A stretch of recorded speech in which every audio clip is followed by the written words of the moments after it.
देशभरात फक्त नागपुरात साजऱ्या होणाऱ्या मारबत उत्सवाची तयारी पूर्ण झालेली आहे। आपण बघू शकतो या ठिकाणी पिवळी मारबत जी आहे ती तयार झालेली आहे आणि उद्या सकाळी 10 वाजता मारबत उत्सवाची मिरवणूक जी आहे मारबत मिरवणूक जी आहे ती निघणार आहे। जवळपास 140 वर्षापेक्षा जास्त काळाची परंपरा जी आहे त्या मारबतीला आहे।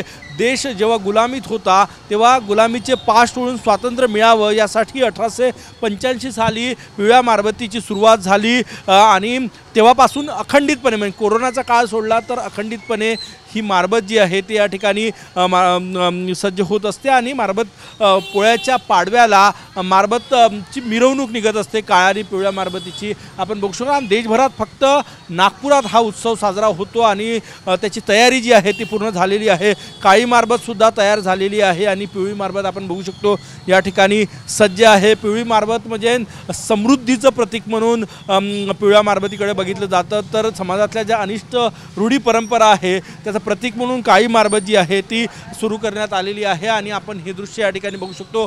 पिवळी मारबत तयार झालेली आहे आणि उद्या साधारणतः 10 वाजता ही मिरवणूक जी आहे ती या ठिकाणी सुरू होणार आहे।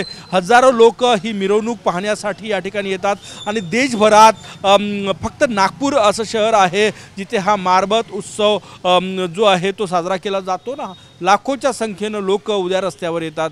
कॅमेरामॅन साईसह गजानन नुमाटे, TV9 मराठी, नागपूर।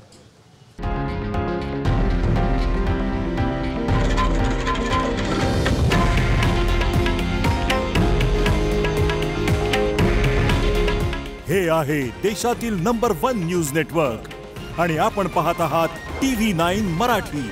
काळजी तुमची, हित महाराष्ट्राचं।